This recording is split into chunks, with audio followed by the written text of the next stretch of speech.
Hello, our friends, Evolutionary Energy Arts family. Hello there, welcome back. So, guys, we're going to just kind of have a little impromptu conversation about, well, alien origins, our origins, just some things that we've been getting bits and pieces of info from the guides, from the galactics, the last day or two, and just wanting to kind of push them all together. And wow, I just realized I have these pictures still up. Oh, cool. How most appropriate. Well, let's start with this then, actually. So I saw this, and what I believe this is a something similar to a TR3B. When we were going to the grocery store, this was up in the sky, and I was just staring at it, taking pictures, and it didn't seem like anybody else saw it, which was weird. Because it was, as you could tell here, that's the light in the parking lot. It was kind of low on the horizon. It was miles away, but it was on the other side of a river. And, it just hit me that, okay, this is definitely a triangle. And it did seem like it had, I was wondering if it had some sort of cloaking on. I don't know, because nobody else seemed to notice it. But I did. Well, it was gone right away, too. I mean, it was there, then it was gone. So all very strange. And I do think those things definitely have the cloaking technology that we're not aware of yet. Absolutely. So interesting stuff. I just thought I would pull out these pictures to show you guys like 2 videos ago, and I keep forgetting to just show these. So I always see these, there's always these energy fields around it. It's definitely putting out a lot of energy. Some people say it puts out a lot of radiation. That's what I've heard too. That seems dangerous. Is that the kind of stuff that's going to be allowed in the future? Oh, we know. They're gonna, huh? Nothing ever matters as far as the health of the planet or ourselves. It's always all about other things, power and control and greed. So we do want to thank our Patreons. We couldn't do it without your support over at Patreon or at Ko-Fi. And Ko-Fi, you can also do monthly support just like Patreon. Can I just say a huge thank you to Miss Susan Donahue? She's always so awesome. Thank you, Susan. Thank you, Susan. We appreciate you.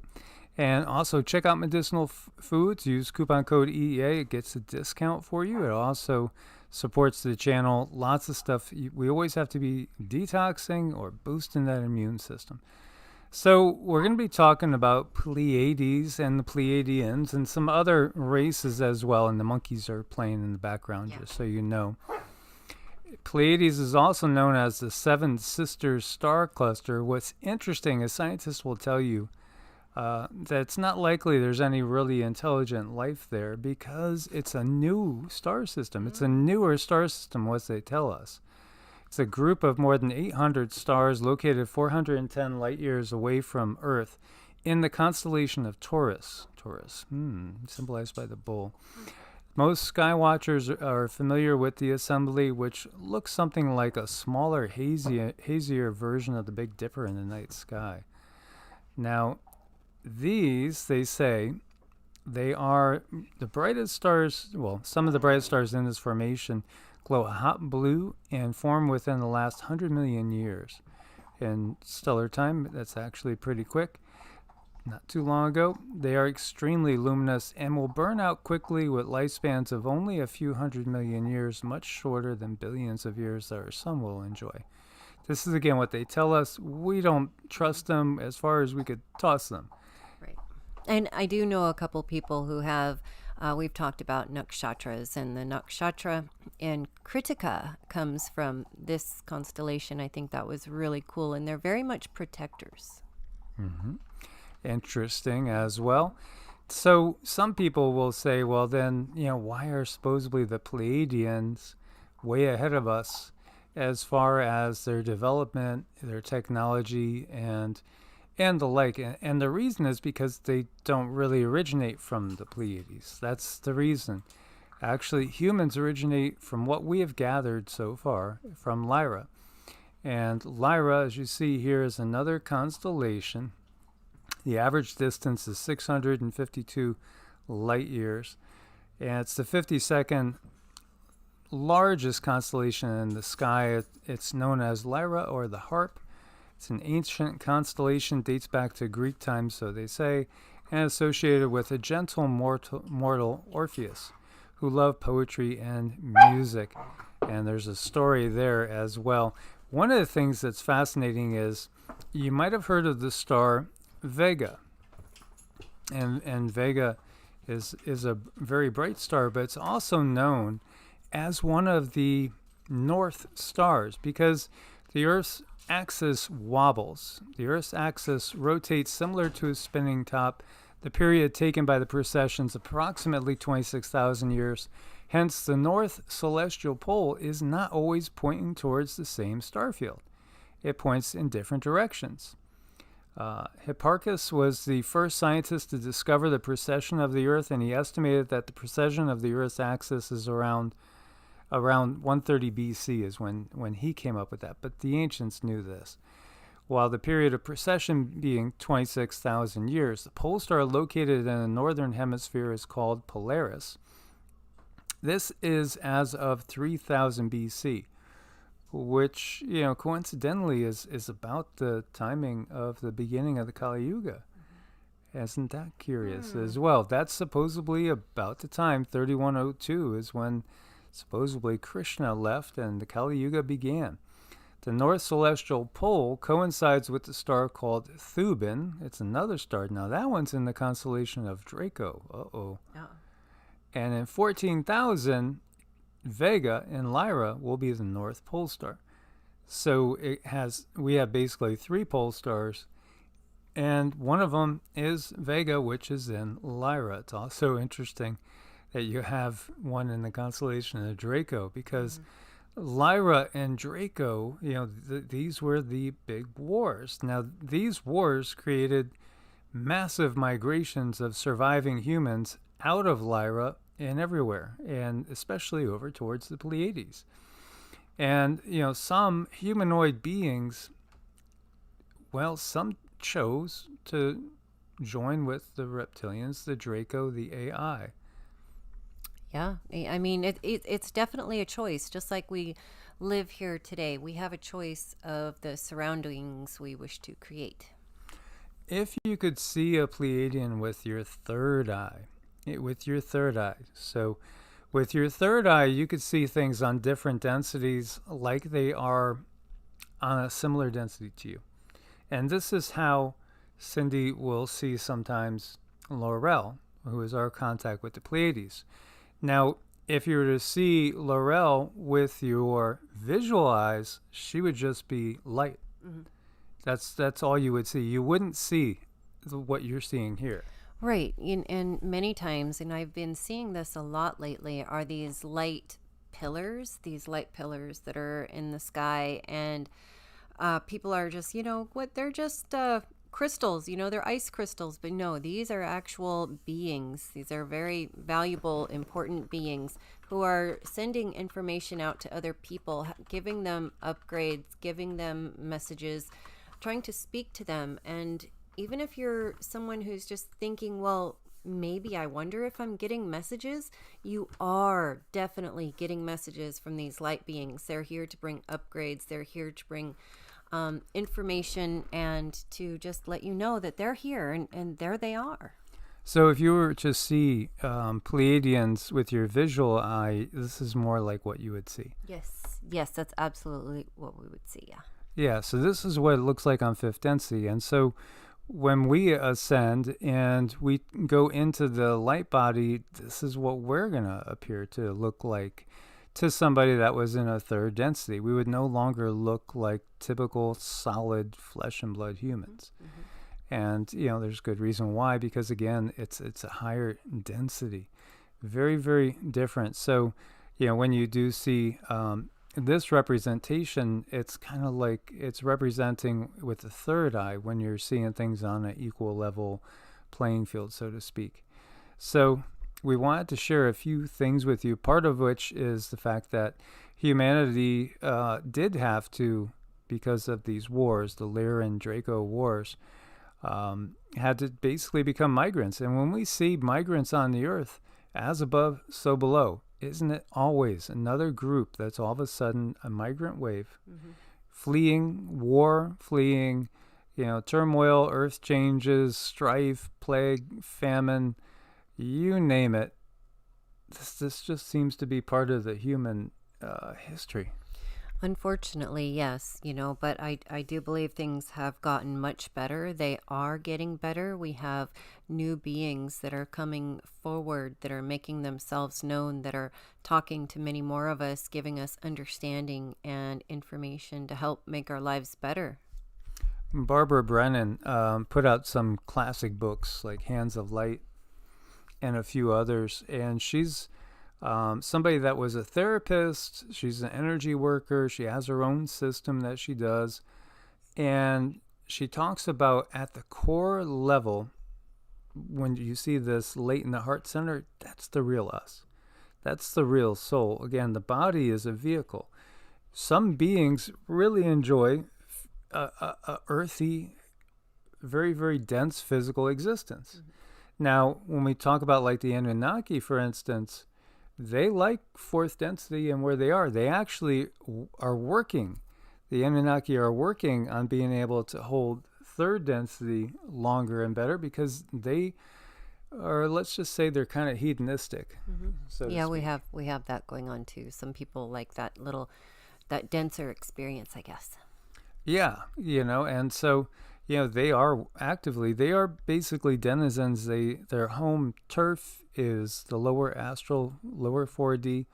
But yeah, they would love to be able to hold form in an even denser existence where things are a little more intense.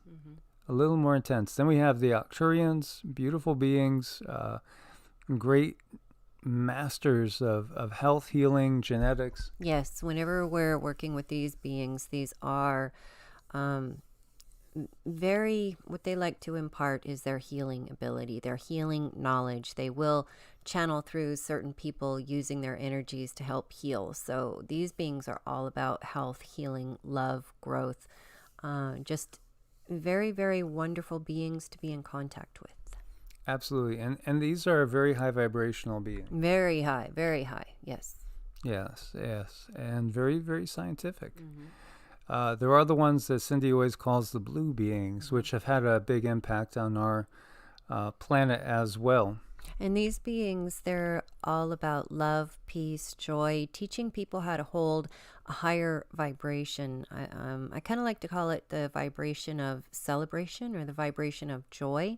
This is one of the higher vibes that we can be at, and this is what they touch other people with. And we see the Om symbol in the background here, and this being is very reminiscent of Krishna playing on the flute. And we did get that these beings are the ones that have given us that knowledge. What we see in the Sanatana Dharma, what most would know as Hinduism, and the root of many other Eastern philosophies like Jainism and Buddhism spring forward out of Hinduism, out of the Sanatana Dharma, which is really knowledge that was given to us by these beings. And that's really important, I think, to acknowledge the who's, what, where's, and why's of life is going to be found in that very much. So they wanted to impart this knowledge and understanding and put it in such a way that we could understand it and use it and help our souls grow. And they're also the ones, I believe, that gave us the knowledge that there's, I think, around over 400,000 humanoid species in our galaxy alone. So, there is an abundance of life of all types. And there are mantids as well. They're all about healing. And I've seen some negative press saying that they work for the Draco and stuff, but we have one that's worked with us on some of the toughest healings that we've done on others and on ourselves too. And most definitely, this is my personal go-to person as far as healing. These beings are amazing healers. Now, these guys are very, very scientific, usually like to work alone because they're deep thinkers. They like to contemplate, they like to figure things out, and they usually generally do. And the one that works on you, Mike, I always call him the surgeon because he's literally gone inside of you and fixed things. Absolutely. And then we have the ones that are also found in Lyra, the Lyran system, and also known to be from Sirius as well. And this feline race is a very ancient one. Very ancient. Humanoid feline. Now, Yes. the humanoid shape is a common shape. It's just kind of a functional shape when you think of it. But when we look to all the species on Earth, you will find extremely intelligent versions of what we see on Earth reflected out there in the cosmos, that are just way ahead of us technologically and in their understanding of how the universe works. Um, that's when you look at cats and you look at dogs and you begin to have this understanding as your pineal gland starts to open up and you can see past the veil that they've put in front of us. You have an understanding that, wow, all of these species are out there in some kind of humanoid form, and they're very intelligent. They have their own wisdom and knowledge to impart. They have their own mechanisms to do things. They have their own speech. They have their own way about things. And this world is so large and they keep so much from us, but it is exciting because it's all coming out. Absolutely. And when I think about your and I encounters with different beings, I gotta say that there must be at least 10 or 12 different races that we've come in contact with. Mm-hmm. Very, very different. I mean, just today you were asking me, because one thing I have to do is I have to shut my third eye down so I can function. And you asked me, you're like, sweetie, is there somebody on the back porch? And when I opened it up and looked, sure enough, we had like this frog being. You just, where does that come from? Well, I've woken up and seen one of these over me, and just as solid as can be, and not just myself, but both of my kids have had encounters with the little grays, going back throughout time. They keep an eye, and my dad never spoke much, really, about anything. He was the quietest individual I've ever encountered, and he was not somebody you would say is woo-woo or out there or anything. And the one thing he said, he was really, he was Catholic, but he said that he knew there were extraterrestrials. He said, I know. And he just would say, I've seen. And then he just left it at that. Well, yeah, I mean, a lot of people are like that. You don't find too often people actually talking about this openly because it's such a closed society still. And I think he was really torn between what he has seen and what he had learned as a child. So, well, he went through 12 years of Catholic school with the nuns whacking you on the anywhere with a ruler at any time. Yeah, he's definitely not going to say something.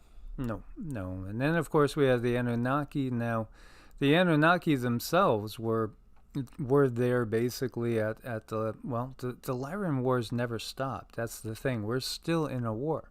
There still is a galactic war underway. Now, they are humanoid, and they did choose to go under the Draco and go on the Draco AI side. Well, everyone has a choice, and these beings thought it would behoove them in their best interest to go ahead and go under that regime. So I guess you got to say we all create our own surroundings, and that's what they decided to do. Absolutely. So it makes me think of all the misdirections that we see. So we know about Project Bluebeam with being able to make a fake alien invasion. The reality is at some point in time, we probably will see what looks like an alien invasion. Will it be fake? Well, it's in their plans that they do expect to come back in number to Earth. Now, if we could individually ascend out, we might not have to ever see them again. Mm-hmm. And if we could get the whole planet to change its consciousness and to reject all the instruments of this AI Borg, that's really the best word for it, then again, they won't have a reason to come back because we're not going to go down that path. Now, many humans probably will just embrace them wholeheartedly, unfortunately, but we do know the leadership of the planet's underneath the group that we would call the Ijiji, and I'll dig up a photo of that for you guys too, because probably the best representation of an Ijiji, or what an Ijiji looks like, is Palpatine from Star Wars. Oh, that is so good. I mean, that's the best version, and that's the best visualization that you could give anyone, because they have the look, they have the feel, and they've encapsulated the energy of them too. Absolutely. So the Ijiji were the ones that were working underneath the Anunnaki, and again, the Anunnaki. So, yeah, I wouldn't say that feels right, but I mean they do use technology. Mm-hmm. Anunnaki again, fourth density, Ijiji, third density, just like what we have been. But the Ijiji, basically, when they came here, there was a good number of them originally, of the original ones. Now many of them have big skulls, and they either go back or they come out in like a wider skull, but their skulls are bigger than typical humans, and we could see some representations of it. The Pope's hat. We've talked about all this before.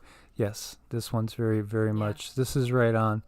Yeah, that's why the Pope's hat's the way it is, so to speak. They did create a hybrid bloodline, and that's the leadership we have today. Many of our politicians are reincarnated Ijiji from the ancient times. And, you might look and you might see people that you're very, very familiar with, but recognize that the soul inside, or the spirit inside there, is actually one of these. And now we've gotten that of the original ones, there's that came here, the original Ijiji, there's only one left, and that one's on life support, but it's very powerful. Well, the mind, it's this mind control that they have is more powerful than we can even fathom, but they definitely have it, and they put it to good use. Exactly, yeah. So again, think about like the last Star Wars and how Palpatine, I think they were giving us a lot, because it very much is like that, and the technology out there to destroy whole planets is actually something that has been used in the past. So there's a whole bunch of different beings out there, and again, the Draco are directly over the Anunnaki, and then over the Draco is this artificial intelligence.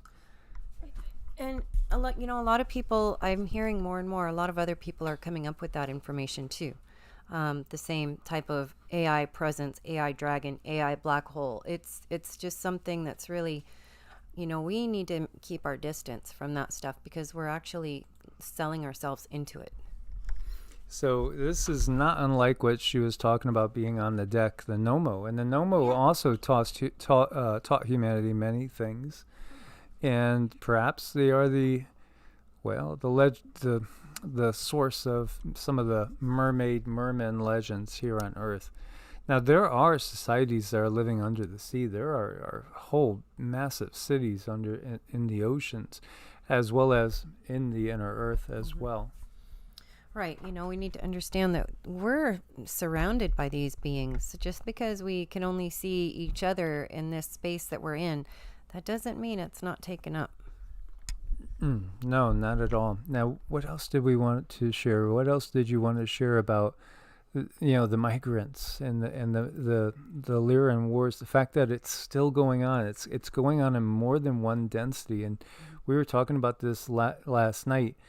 Part of what they're doing right now is getting you ready. They're getting everybody ready to recognize that all our myths and legends are rooted in fact. There are, true beings, very much like werewolves, for instance, dogmen.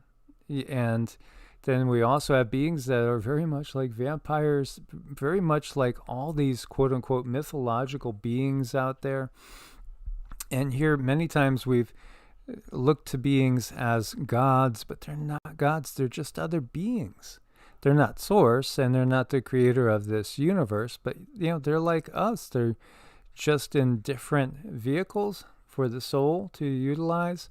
Some, are in the same density as us. A whole bunch are in the density that we're about to step foot in. So we're going to see literally many myths and legends coming to life in front of our eyes. We will, and we need to embrace our creative energy and keep that for ourselves, and understand when we're dealing with these Lyran wars and the ongoing wars that a lot of it we are freely giving our energy, because they are putting things in front of us that make us put us in a place where we're giving away our freedom. We're just handing it right over, and they're taking that life force, that life essence, and they're using it, and they're sending it back to whatever they need to run their Borg, call it what you will, but they are seeping energy from the human race by taking people's attention, taking people's focus, and it is being siphoned and funneled in that way, and that's going on today. Yeah, we're literally trying to gather the life force and utilize the life force to keep their Borg collective going. That reminds me of the movie Mortal Kombat with the evil sorcerer Shang Tsung. He would defeat somebody and then he would take their soul, so to speak, and trap them to utilize their energy. Well, that's what the Borg collective does. It's all about utilizing the life spark from source, from God with the big G, taking advantage of that and fueling its empire, so to speak. So we are very much in a Star Wars type of situation that extends through more than two densities. This is something that is as above, so below. It's still going on, and we are about to step into a place where it's going to be right in front of our eyes, and they've said to Cindy, she's been haunted by that Nostradamus quatrain, that it says that the gods will appear, that they are bringing a very terrible war. And when we look to, well, what are they trying to hint towards with Space Force, right? With the militarization of space, and of course they're going to say, well, the U.S. needs to beat China and Russia, right? U.S. NATO has to make sure that they could dominate China and Russia, but the reality is it's the Lyran Draco wars that are coming to home, to roost, and that's what they're preparing for. And they're not on the side of most human life. They're not wearing white hats. They're on the dark side. Mm-hmm. They're actually trying to get us ready to basically fight for the dark side. It's all very, very twisted. It's all very, very twisted. And if you find yourself giving your attention to any given subject, any given topic, and if you're really sucked in and you can't pull yourself away from that thing, please consider that you could be giving your life force away. Absolutely. And I asked Cindy, I said, what do you feel if we ask the creator of the universe, asking through the guides and their information, what does the creator of the universe truly want for us, for any beings in its universe? Our sovereignty to use our creative energy for ourselves to create what we wish, instead of it being harvested and used for other purposes. Absolutely. So think carefully about the words that you've been taught all the time, and see, are you giving your sovereignty away? Are you making somebody else's wishes your own just because you've been taught that? And what really are those wishes when you get down to that? If it's not based in pure love and compassion and seeing the underlying oneness of all things, it's probably of the AI Draco reptilian side. Yeah, it's probably a little manipulative. And by the way, there's not all reptilian beings that are bad. Right. And we were discovering more about that there are some reptilian beings that want to return to the oneness and want to return to source, and so are trying to truly help humanity. So how do you know? Well, you can't know just by trying to figure it out with your left brain. the key is developing your own perception abilities. You have to open up and unlock the abilities of the third eye so you could truly see. If thine eye be single and filled with white light, then your eye is going to be true, and you will know. You won't be able to be deceived. As long as you're just simply going on what somebody else wrote down as their experience, whether they experienced it or not, you don't really know. You're just trusting. And this is what we were talking about with Robert Anton Wilson. He said he's not going to believe in anything. The stuff he knows. But he's not going to believe in anything. Because when you're believing, you're going on what somebody else is telling you. You have to know. That's the only way. And so that takes a totally different level of perceptive abilities, which are going to be readily available and are readily available right now if we just do the work.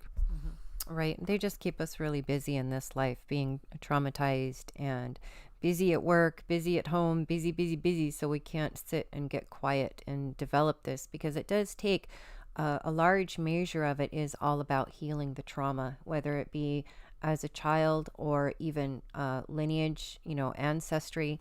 It's that finding that healing and then finding that peace. And that's where these energies can develop in a safe place. Absolutely.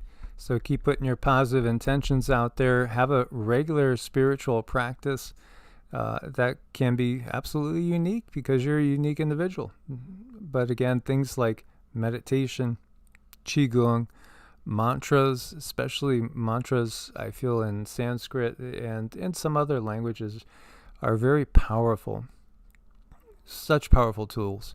And they could connect us and get us past 4D to 5 and 6D, where the beings that you encounter there are very benevolent and just want to help. Yes, they do. And they operate out of the understanding of oneness and love and light. As always, guys, God bless and namaste. Namaste.